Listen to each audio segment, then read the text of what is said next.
চাকরি করার কেউ চিন্তা করবেন না, সবাইকে বলছি কেউ চাকরি করবেন না। আপনাদেরকে এতদিন মাথা ঢুকিয়ে দেওয়া হচ্ছে গরিব থাকো। আল্লাহ রাসূল বলেছে কাজ আল ফাকরু ইয়াকুন আল কুফরান। দারিদ্রতা মানুষকে কাফেরের দিকে ধাবিত করে, দারিদ্রতা মানুষকে কাফেরের দিকে ধাবিত করে।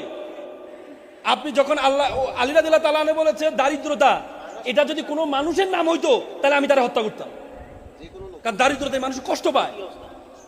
আর আপনারা বলেন দুনিয়া দুনিয়া দুনিয়া দুনিয়া করুন না, আখিরাত আখিরাত করো।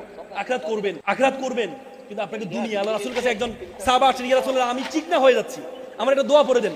আল্লাহ রাসূল তারা দোয়া পড়ে দিল। এরপর সাথে ইয়া রাসূলুল্লাহ আমি তো আরো চিকন হয়ে যাচ্ছি, বলছে তুমি কি দোয়া পড়ো? আমি বলি রাব্বানা আতিনা ফিল আখিরাতি হাসানাতাও ওয়া কিনা আযাবান নার। তুমি আখিরাতে হাসানাত, দুনিয়া হাসানাত আগে চাইতে হবে। এই যে এই কাইলের মাছ গুলাই আগে তো দুনিয়ার হাসানাত চাইতে হবে, তারপরে না আখিরাতের। আগে তো তোমার দুনিয়াতে পাঠানো হইছে রে ভাই, তারপরে তোমাকে আখিরাত। পৃথিবীর যত আমাদের ইসলাম ধর্মের যত বড় ইবাদতগুলো আছে, বেশিরভাগ ইবাদত কার জন্য? টাকাওয়ালাদের জন্য। হজ কার জন্য? গরিবের জন্য। যাকাত কার জন্য? কার জন্য? কুরবানি কার জন্য? সাদকা কার জন্য? তাহলে গরিব গরিব থাকো, টাকা কাকে দিবেন?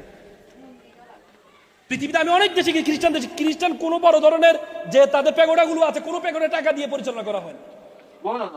রাষ্ট্র দেশে অর্থায়ন করে। আমাদের দেশে কেন প্রতিদিন শুক্রবারের টাকা উঠাইয়ে করতে হবে?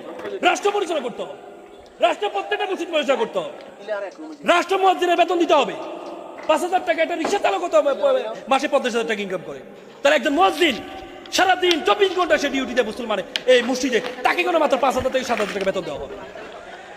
এটা আমাদের ধর্মকে অপমান করা হয়, এটা আমাদের ধর্মকে অপমান করা হয়। আজকে এই আলেমদেরকে যারা মসজিদের ইমাম, তাদেরকে একটা প্রাইমারি স্কুলের টিচারের যেমন বেতন হবে, তার চেয়ে ডাবল বেতন কাকে দিতে হবে?